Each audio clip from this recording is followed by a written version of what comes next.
Everybody wants to be able to sing like Ray Charles. Georgia, Georgia. Just an old sweet song keeps Georgia on my mind.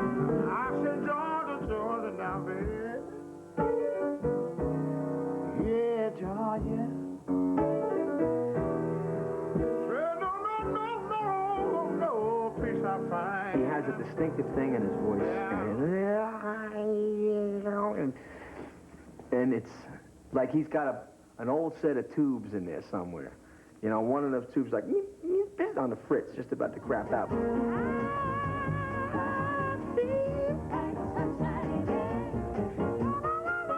But it makes for a great sound. It expresses a lot of things. There's pain, it expresses happiness, experience, soul, blues, joy. It's just, he could do so many things with that sound. I mean, they didn't call him the high priest for nothing. I said, Georgia.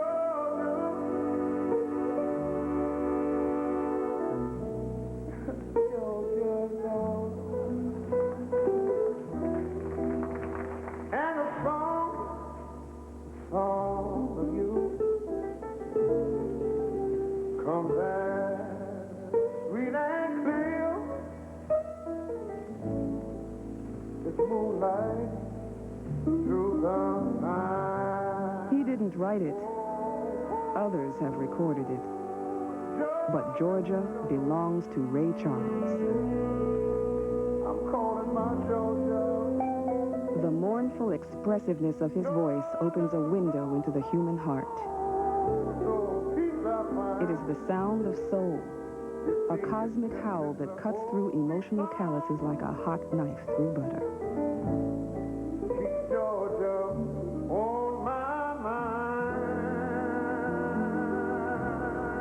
A sound nurtured in the blues and gospel-soaked soil of the Deep South, and deepened by his own reservoirs of pain and loneliness. Reservoirs filled to overflowing when he was a barefoot little boy in rural Florida. I was born in the South, and there were two things that you always knew. You knew who you were, and you knew where you belonged. As long as you knew who you were and didn't get in anybody's way, you could sort of get along there. But there were things that you knew that you just didn't do. Ray Charles' full name is Ray Charles Robinson.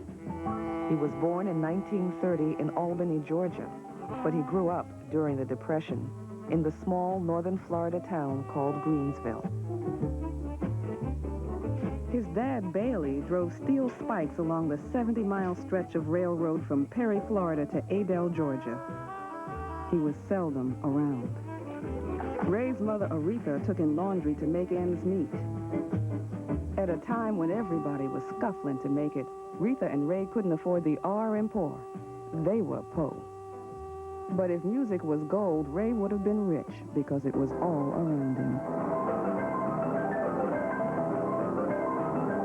Ray lived next door to Wiley Pittman's general store, where the sounds of the jukebox and Mr. Pittman's piano lit a fire under his little tail. And he was the guy that, you know, started me and showing me little things at a time, you know, how to take one thing in, then how to take the other thing in, and what to do, and how to make sound, and it was so impressive to me, especially just to match a key and hear a sound. Wow! He's calling me, he's calling me, calling me. And of course, there was church. I was raised in Baptist church. You know, we went to all the revival meetings during the week when they had them, and every Sunday you went and you stayed all day listening to gospel music. It had drawing powers. In other words, I couldn't stay away from it. But for all the pleasure he derived from music, in Ray's life, sorrow was joy's constant companion. When he was 5, Ray watched his little brother George drown while playing in the laundry tub. Not long after, Ray began to go blind. By the time he was 7, Ray was in total darkness. It was his mother's insistence on being independent that got Ray through. See, I used to do almost everything any other kid did. I used to wash dishes, scrub the floors, cut wood with an axe. My mom would always tell me, well, you know, son, one of these days I'm not going to be with you, you know, I'm going to die or something. And you're going to have to learn how to do things for yourself.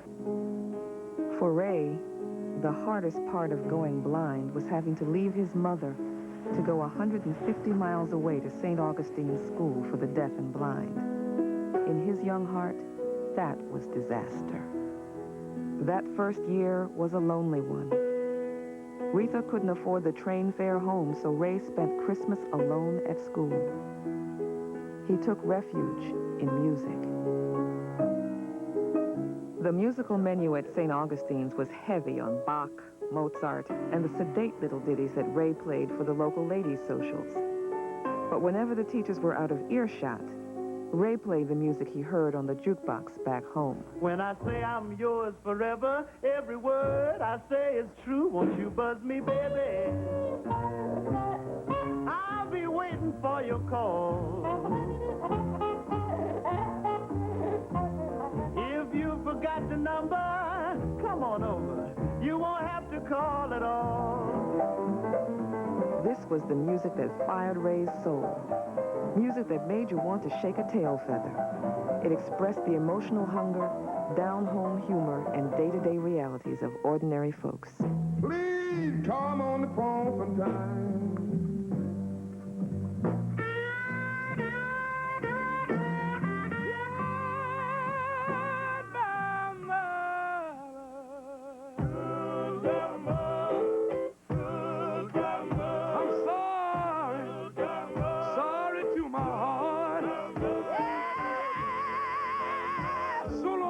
In the spring of '45, sorrow came knocking again. Ray's mother died. It was so sudden he had no chance to say goodbye.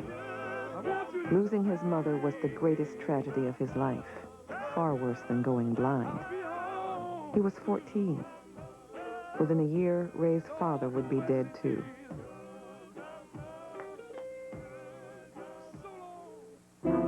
Without a father, without a mother, without a sister, or a brother, I'm what they call all to myself alone.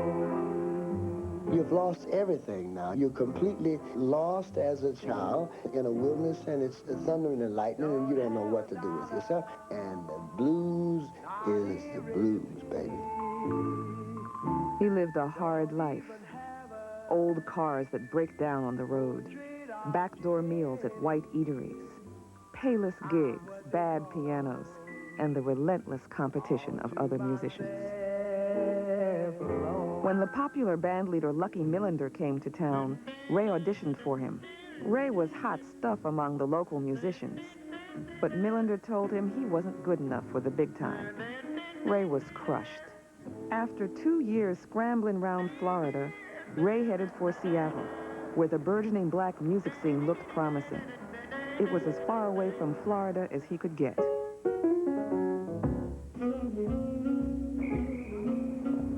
I was new in town. I didn't know anybody. And, you know, when you walk into new territory, you pay attention. At least that's the way it was when I was coming up. Maybe it's a little different nowadays. Ray paid lots of attention to the vibrant jazz scene as a composer and arranger. It was their mutual love of jazz that brought Ray and the 15-year-old Quincy Jones together. Ray became Quincy's musical mentor. I loved him because he wanted to know how to do something with music. And of course, I'm only 17, and I was very happy to show anybody anything that I knew. I didn't think I knew that much, but if somebody came along and wanted to find out the little bit that I did know. We all thought he was a big deal at that time, and all I wanted to do was tell everybody in the world how soulful Ray Charles was. In my mind, I sort of adopted him like for my brother, you know, and I really mean that. So It's true, you can use the word friendship, but it goes a bit deeper than that as far as I'm concerned. He's really like my brother. I mean, that's the way I sort of took it. Quite so true. Yeah. I remember Ray said one time, because I used to get real bug playing schottisches and polkas, and he said, every music has its soul, and if you really are sincere and surrender to it and explore it, it's all soulful. When I was in Seattle, the main thing I enjoyed doing was playing the music. Come home to every night, ain't that fine? With his buddy Garcia McKee on guitar and Milt Garrett on bass, Ray formed the McSun Trio, playing gigs all around Seattle. Their popularity led to Ray's dream come true, a record deal with Jack Lauderdale's Downbeat label.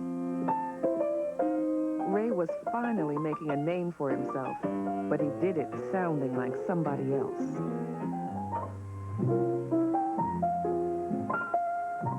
Now you call it madness.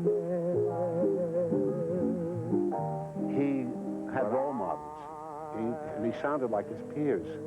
There was Nat Cole, and there was Charles Brown. Well, I'm drifting and I'm drifting.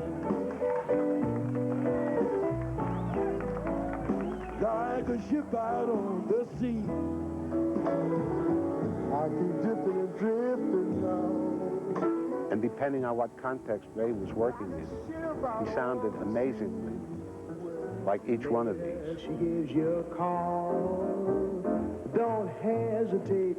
You're in for a break, 'cause Jack, she's on the ball. Well, all of a sudden, I start thinking that, wow, that's good because that's what I want to do, but it's not, I don't hear my name. It's always, you sound just like, and which is what I want to do, but I must get out and find out whether I can make it with my own voice, with my own way of playing, and I was scared to do that.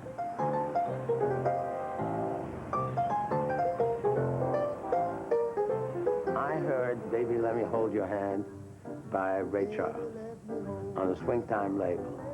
I said, oh my God, I wish we could have an artist like that. I mean, this artist is so soulful, so good.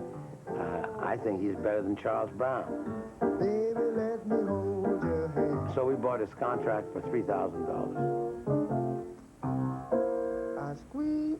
Do something. I just can't even think of it. Just hum anything. The first session we made with him, we were trying to make a hit. Now, that really did not come off that well. We hadn't really understood Ray Charles. When we really hit it is when we left him alone, and he'd gotten some musicians of his own. We started to record what really is a true Ray Charles feel. But Ray had captured the music of the church. Ray just flat out took church and put it in music. There is no way that you can listen to music and feel that kind of spirit that surges in your body and it don't leave an impression upon you. So naturally, when folks say that I have this gospel, well, it's kind of obvious. My friend, when all friends are gone, nobody but you, and I do mean you, talking about you. The gospel tune that it came from was floating around New Orleans and was being played on the radio. And I think it was called Talking About Jesus or something, but Ray took this thing and made it one of his real hip arrangements and just put Ray's stamp of approval on it, and when he's through with it, it ain't no more their song. Who is my friend? When all friends are gone, nobody but you, yeah. I'm doing you. Who is my friend? When all friends are gone, nobody but you. Oh, who is my friend now? When all friends are gone, who always defend me if I'm right or wrong. Nobody but you. Some people felt that I was being sacrilegious or something. You know, I got a few bad letters and stuff. But what they didn't realize is that this was just the way that was just me. It was just normal. That's just the way I sang. That was the way I played the piano. Everything was natural, and I still do that today.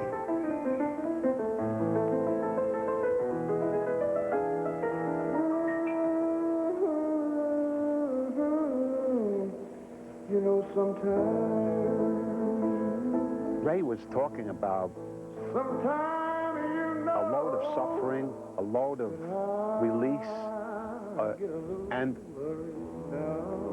the release of church was there, even though it wasn't in the words. It was there in the music.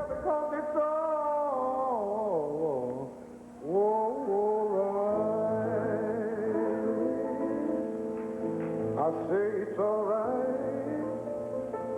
That's because I got a woman way over town. Good to me. Yes, I have. I got a woman way over town. Good to me. I know. Give me money. I'm in need. Give me time,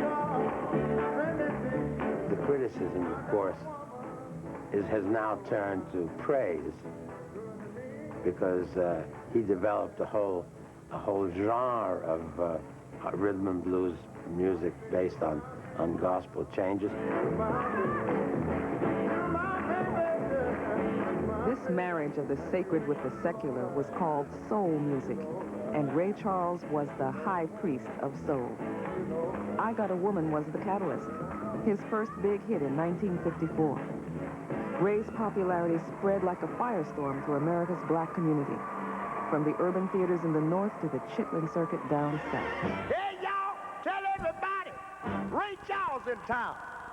I got $1.25 and I'm just ran the clown. But don't let no female play me cheap. I got 50 cents more than I'm gonna keep. And I'm gonna let the good time roll tonight. I don't think y'all know what I'm talking about. I don't care if you're your old man. Get yourself together and let the good time roll. If Ray Charles had not recorded another note, his string of hits from I Got a Woman to What I Say established him in American musical history as the inventor of modern soul music.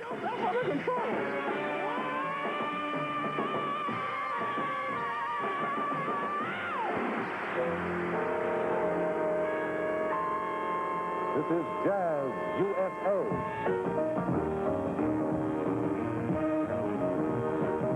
As always, Ray defied categories.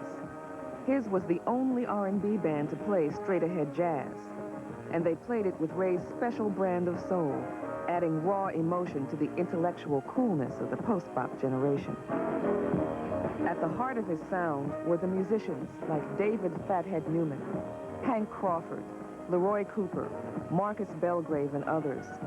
Musicians who set a standard for their soulful jazz and their hard-driving R&B.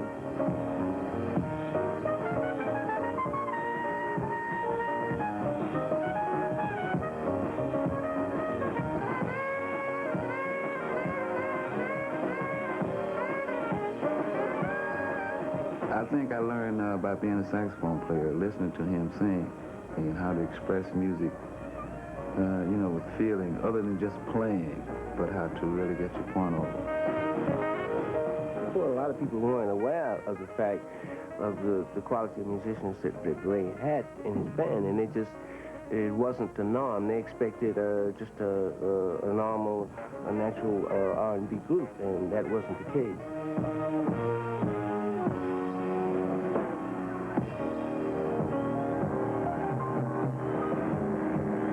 Ray Charles brought jazz and rhythm and blues fans together for the first time. His rendition of What I Say turned the Newport Jazz Festival on its ear. Mama, don't you treat me wrong. Come and love me, daddy, all night long, all right. Yeah, I know it's all right now. Hey, hey. See the girl with the diamond ring. She knows how to shake that thing. What I Say was banned by several record stations for being sexually suggestive. But fans triumphed over Moralizers, making it his first million seller. This was an era where they wanted to kind of sanitize rock and roll a little bit. And they wanted nice, clean, you know, the Pat Boone, the Frankie Avalon, let's sanitize, let's not get the girls a little too excited.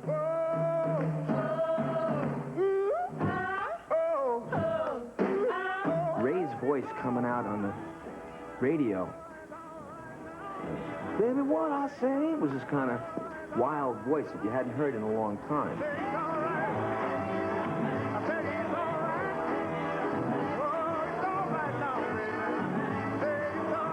And now his screaming minions included white teenagers, too.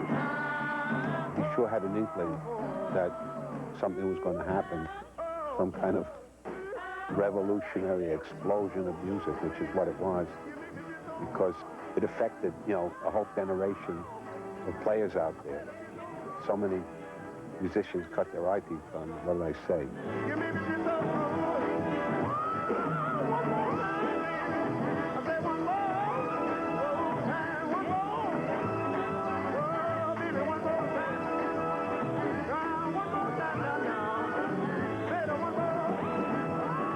Finally, at 29, Ray hit the big time. He moved from dance halls to concert halls, bought a new Cadillac every year, and a private plane. But success couldn't shield him from the reality of being a black man in America. Oh, you give your hand to me.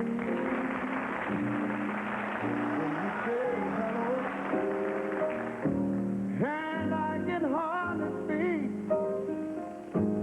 My heart is beating so, and anyone can tell. You think you know me well, but you don't know me.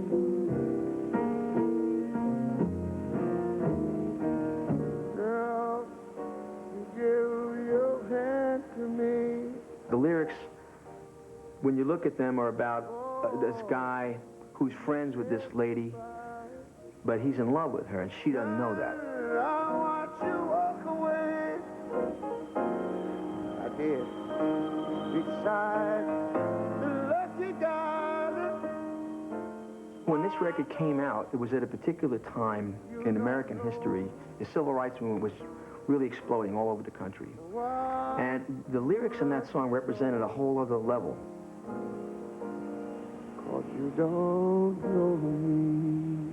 To me, it was black America with this music saying, you think you know me, you think I'm just this happy guy singing my songs and nodding my head and doing all my moves. You think you know me, but you don't know me. You sing about the woman, but you're really also talking about all the kicking around that you've had, the amount of humiliation that you've known, and all the put downs that you've had, the throwing out doors that you've had, the hunger that you've had. Why didn't I tell you, baby? I'm a queen and shy. Would I let my chance go by?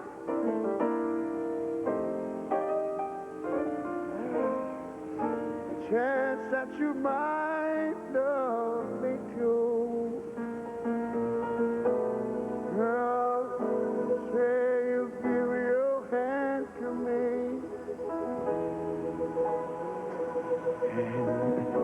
You didn't say goodbye to me. And I watch you walk away, Lord. Beside the lucky darling.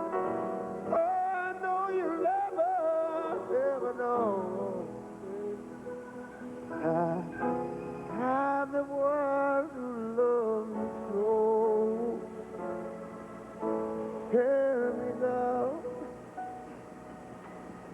You don't know me. No, baby. Let me say that you don't know me. No. I remember when I began working with him, I was, you know, all enthusiasm. And I thought, gee, I'm controlling these interviews, and it's this wonderful. And we're about to take a long airplane ride together, and I was going to be right next to him on the seat. We're flying first class, and I forgot we're going from LA to New York. So 4.5 or 5 hours of me and Ray Charles alone on this plane where I could just talk and hear him and tape and get all kinds of great material. And we got on the plane, and he took his seat and put on his seatbelt, and I turned to him and I said, okay, man, let's talk. And he looked at me and he said, I wouldn't talk to my mama now if she came out of the grave. Was I gay? And I thought, damn, I better leave him alone. And that was it for 5 hours. I didn't hear a peep out of him. Now she's gone.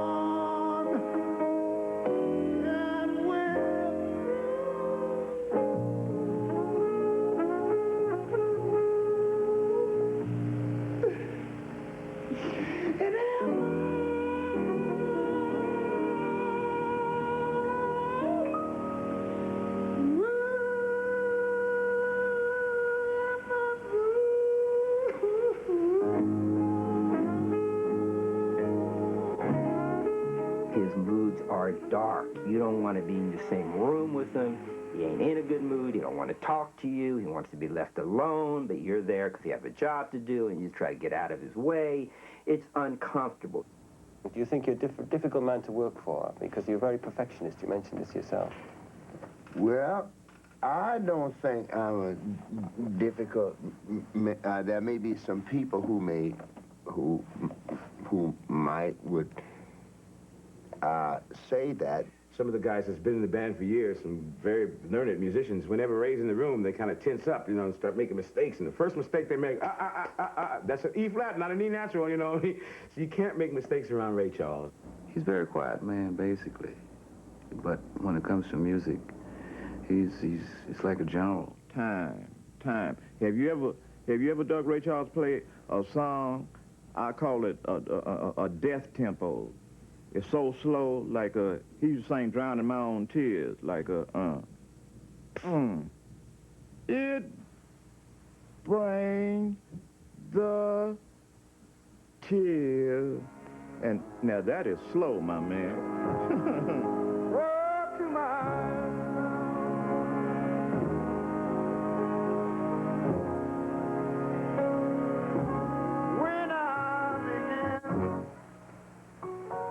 Ray plays the blues slower than anybody in the world. Slow.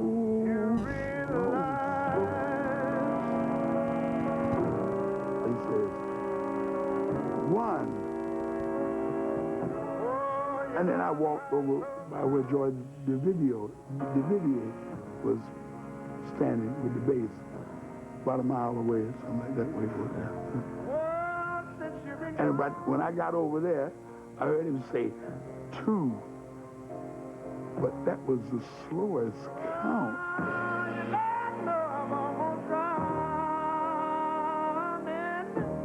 Every move that man makes on stage is a signal for something. He directs the band with his feet, with his head. He's not, when he does this, he's keeping time. Wow! Let me say, or I'll sit and cry. Ray's gone through a lot of drummers, and he'll tell the drummer, he'll say, honey, look at my feet. I wouldn't play drums for him for love nor money. No. It's very, very important to Ray for a drummer to keep time. Clap. Now, see, if a drummer can't understand that, like, you're in worlds of trouble. Hold it. Slower. Drummer, can you keep time? If he hadn't been blind, I probably would have dropped my trumpet on his head or something like that.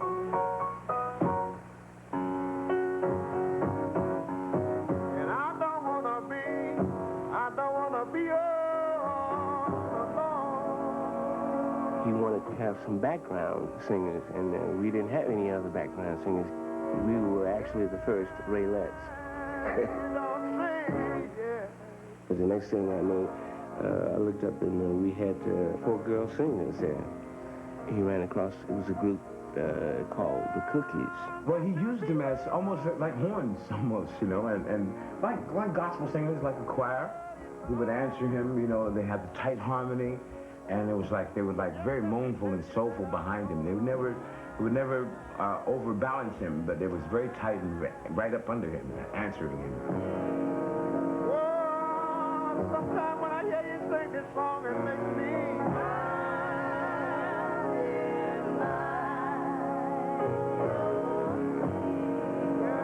to be a 17-year-old getting ready to be 18, going on a national tour in a private plane with Ray Charles, one of the greatest entertainers in the world, you couldn't have asked for anything better than that.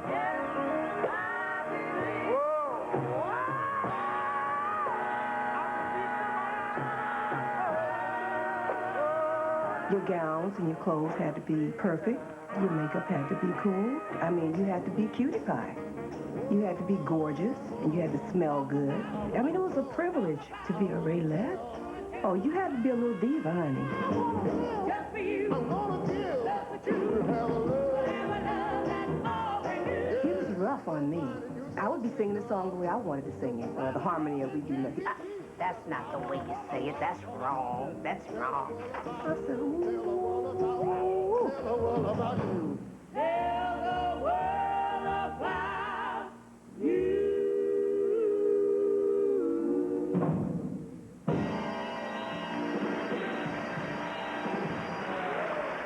Now that Ray controlled his own sound, his next move put him firmly in charge of his career. He left Atlantic Records in 1959. His success had propelled Atlantic's rise to the top R&B label in the country. It was a great blow to lose Ray Charles because he was so identified with our label. It's almost as though the day he left us, after he finished the Genius album, he switched gears and went to a totally other kind of music and almost never reverted back, damn near didn't revert back, to the sound that he cultivated from 1954 on. It's prophetic that the last song he recorded for us was an R&B version of an old country classic, I'm Moving On. So I guess he was moving on. Time to time, but you just wouldn't listen up, baby, no mind, I'm moving on. Sit down the road. That tune was prophetic in more ways than one. It signaled a change in Ray's music that alienated some of his fans, but brought millions more into the fold. He was signed by ABC in November 1959, and they introduced me to him, saying that I would be his A&R producer. And one day he called and he said he wanted to make a country and western album. Well, my first reaction was, what is he doing? But that lasted about 8 minutes because I realized that he knew what he was doing. Sid was telling me that he didn't think that that was the right context for him to be in, and he shouldn't try to record country and western tunes. And I remember Ray telling him exactly to go in the booth and sit down. But when I announced it to the executives, to the president and the vice president, they thought he was nuts. Long gone, and now I'm lonesome blue.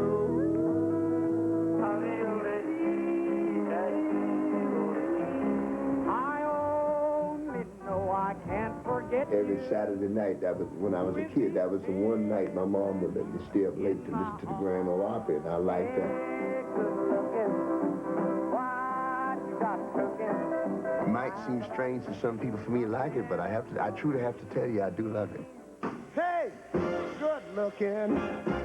What you got cooking? I saw country music leaping about 50 years forward because of the impact that Ray Charles was going to have on the industry, because he was so well known outside the country music industry, and now he was going to be well known inside because he had done the impossible. He had crossed over the other way. Rhythm and blues singer singing country western music. This was like revolutionary. So all of a sudden, I got country western music. Now I get it. Because before it was a guy was singing, I can't stop loving you. I made up my mind, boo, boo, boo, boo, boo, boo, to live in that. Then you hear breakthrough. It was like, I can't stop loving you. Wow, now I get it. I got it. There's soul in this. That I've made up my mind. Yes, I have. To live in memories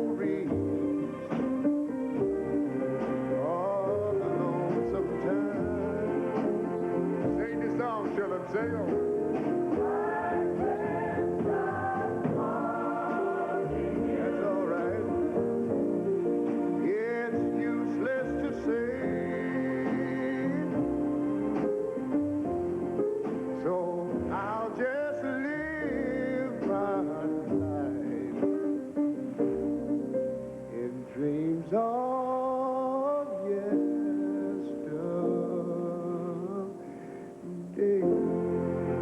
I Can't Stop Loving You became one of the greatest country hits of all time, selling more than 2.5 million copies. At ABC, he had negotiated for himself one of the best royalty deals of his time, a deal that included ownership of his master recordings. Ray owned the equity of his own creations. As the cash poured in, Ray set up his empire, headquartered in Los Angeles in a custom-built office building, complete with his own recording studio. He started a record label and management company, and he moved his family into a contemporary dream house in Baldwin Hills, the Beverly Hills of Black LA. He formed the big band he'd always dreamt of and bought a bigger plane, a 40-seater. Ray was flying high. And he was doing it at a killer pace, just like the days on the Chitlin circuit, but now he was bigger, moving faster, flying higher.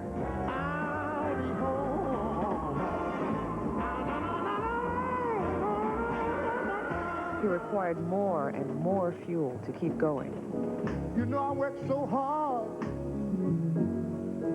all day long. Everything I try to do seems to always turn out wrong. That's why I want to stop by on my way home and say,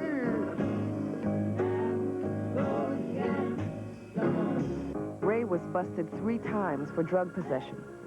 Twice, the charges were dropped. I wanted to belong. I wanted to be with the cats, whatever they did. So I got started on this long road, and it went on for about 15 or 16 years or so.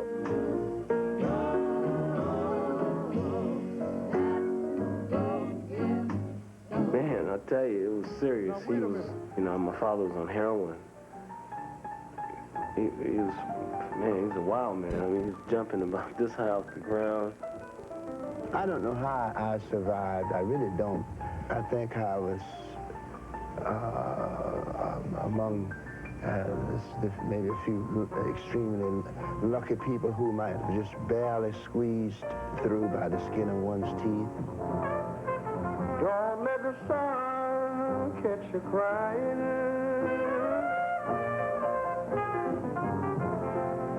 Crying at my front door. His addiction didn't affect his work, but it sometimes wrought havoc at home. That has done turned something. I was only 5 years old, 4 or 5 years old. I wanted to go kiss my dad goodnight. And my father was, you know, I knew he was in there. He was bumping around, and when I knocked on the door was a little bit open, and I saw some blood.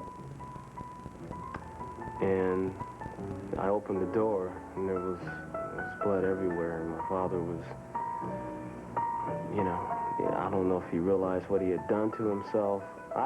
Being a child, I just started yelling for my mother. You know, Dad's bleeding, come upstairs. And she came upstairs, and then they rushed me out of there.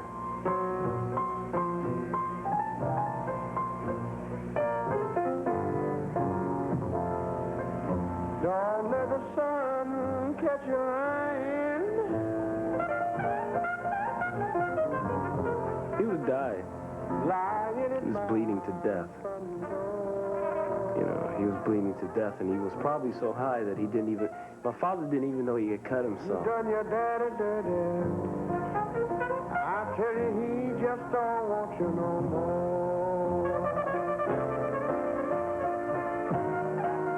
Ah, let me say now. You know you done me dirty, little girl. And I sure don't. I said I sure don't. I sure don't. In November 1964, Ray was caught at the Boston airport with heroin and marijuana. Faced with a stiff jail term, Ray checked himself into a hospital to kick the habit. He left the road for a year. When he stopped touring and wanted to go cure himself, it was a very weird time, you know, for him. I think that was the only time I've ever seen my father vulnerable, where he really looked. When I would visit him, he really wasn't the same. You know, it wasn't like he felt like he was on the top, because it was just very quiet, just deep thought most of the time. Nobody really knows what he was thinking. I remember once, I was so moved, we were working on the book and doing a concert, and I'd been working with him maybe 5 or 6 months at that point, and I had never seen him without his dark glasses on. And he called me to his room, and he didn't have his dark glasses on. And I walked in there, and I went, damn! You know, it was like another person. He looked like a little boy, so sweet and innocent and vulnerable. Yes, for the thrill of faith. How you made my life one sad song. Ray is a man who feels deeply. Music is as vital to him as breathing. For a thrill, I know.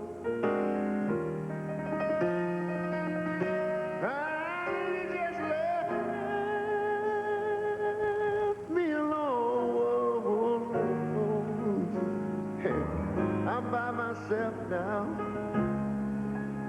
but although you're free and having your fun,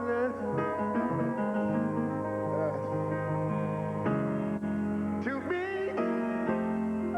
you're still the only one. With one addiction removed from the standard trio, wine, women, and song, Ray pursued music and women with equal passion.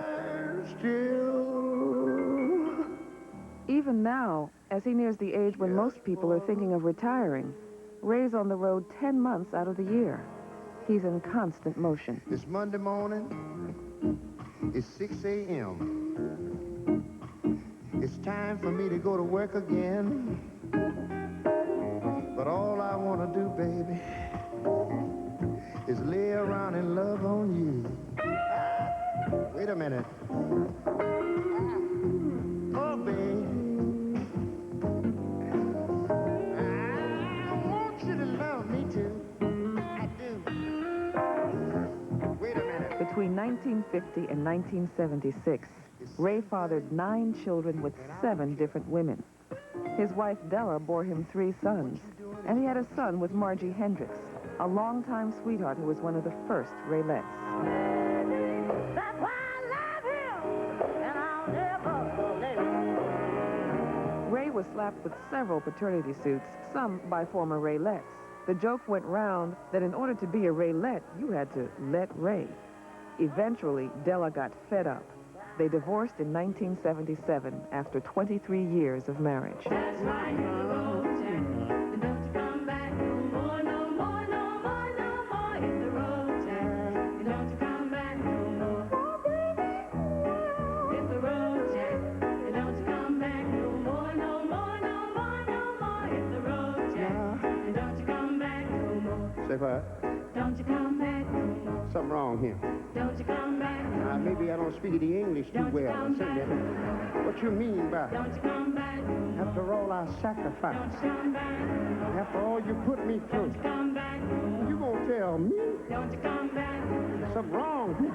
Don't you come back. I mean, what about all that talk about until death do us part? Don't that count for nothing? I mean, how can you keep saying that? Don't you come back.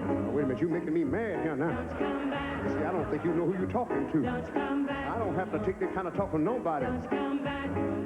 Say what? Don't you come back. Yeah, I know it's your house, but still, there's no reason for you to keep telling me that. When he's not on the road, he's in his studio, engineering his own recordings. Music is his life. My ears are my eyes. If I lose that, I don't know. I mean, that would be like dying, I think. You know, because I would be in a world of total darkness and emptiness. Sighted people always think it's fascinating what blind people can do, and it's not fascinating at all.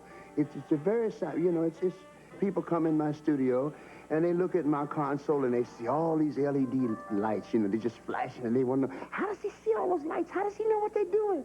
I don't care what they're doing, you see? the thing is that if my ears, the music I hear that comes to my ears, if I don't hear any distortion, I know it's right. I don't. So you see, it's a way. It's just that if you want to do something, you can make yourself about as independent as you want to be, but you must have the will, and it doesn't make any difference whether you're blind or not. I've known some people that have all five senses, and they're pretty pathetic to me. Yeah, you said that right. My mom, she instilled in me to try to be as independent as possible, because her thing was, even people who love you, they won't always have time to deal with you when you may need a person to do something. So you better learn how to do as much for yourself as you can, and I have trained myself to do that. Can't use that, man. He does everything. Nothing stops him from doing what he wants to do. I'll never forget, my father had a '63 Corvette, gorgeous car. I loved that car, and he was at an intersection, and he told the valet, I want to drive my car home. And the guy said, Mr. Charles, you know, this is an intersection. He said, who bought the car? He said, you, Mr. Charles. He said, well, then let me drive it. He said, okay. So my father gets in the driver's seat, and we're all in the house, right? And we hear this bam! Come out, Corvette's tore up. It's gone. The car is almost totaled out, right? Father jumps the clutch, pulls out the intersection, and just totals out the Corvette. So the police come, right?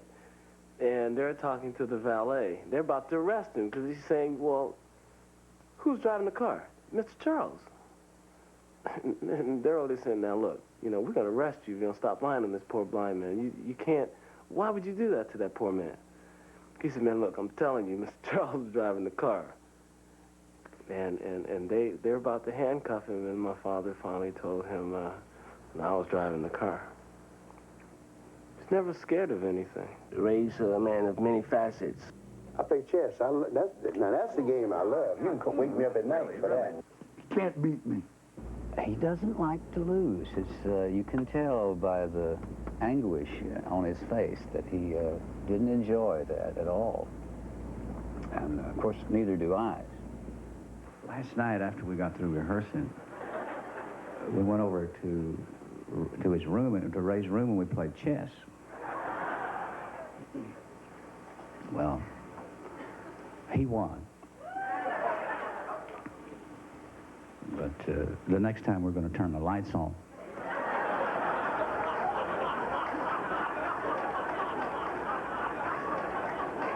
So tonight when we play, is it okay if maybe just a flashlight over in the corner, maybe a candle in the kitchen, anything? just some semblance of some brightness somewhere. Sweet song. Keep Georgia on my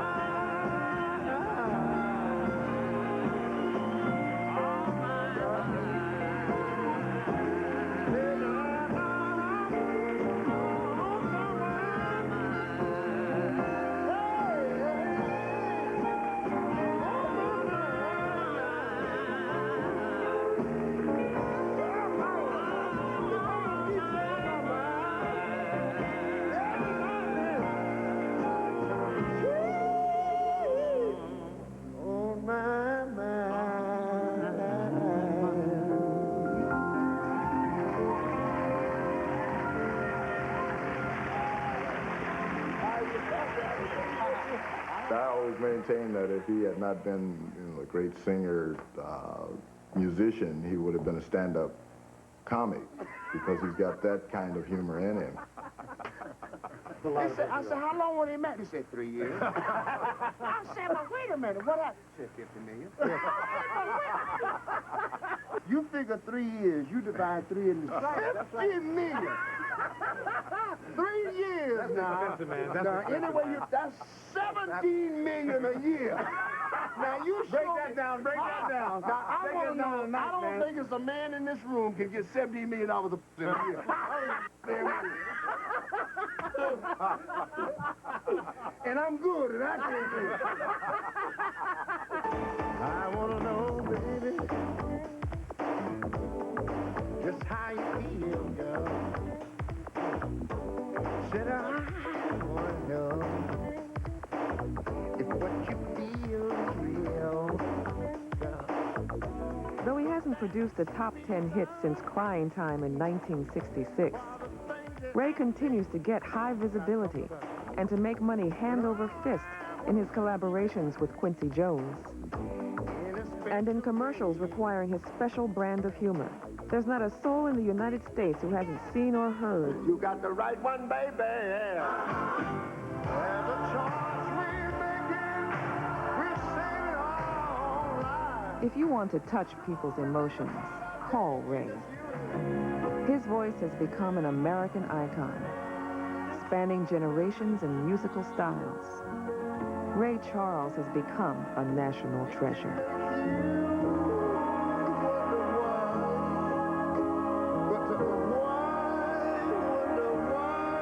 I've had some wonderful things happen to me. I've talked to 3 presidents of the most powerful country in the world. Gee whiz, I play my music, and the people, they seem to be so happy, and I've been around for just about 40 years, doing exactly what I love doing.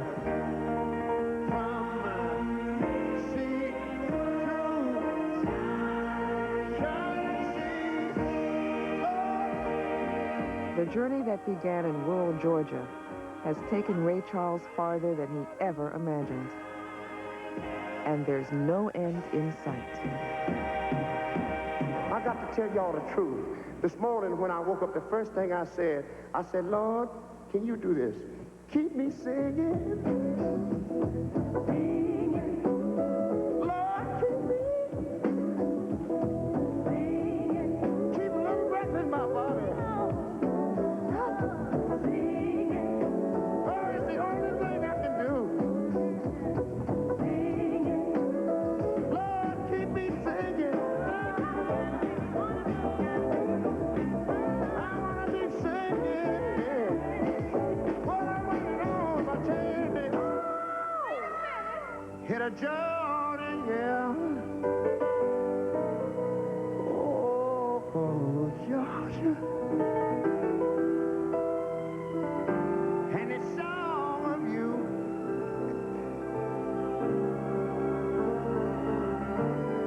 Comes that sweet and clear as moonlight through the pines. Hey now,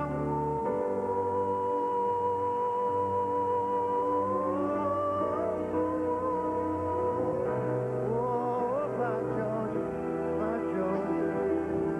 And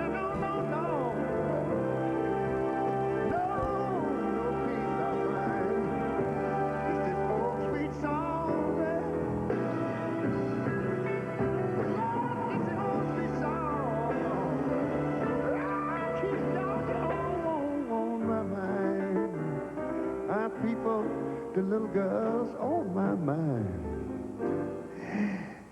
Ain't she?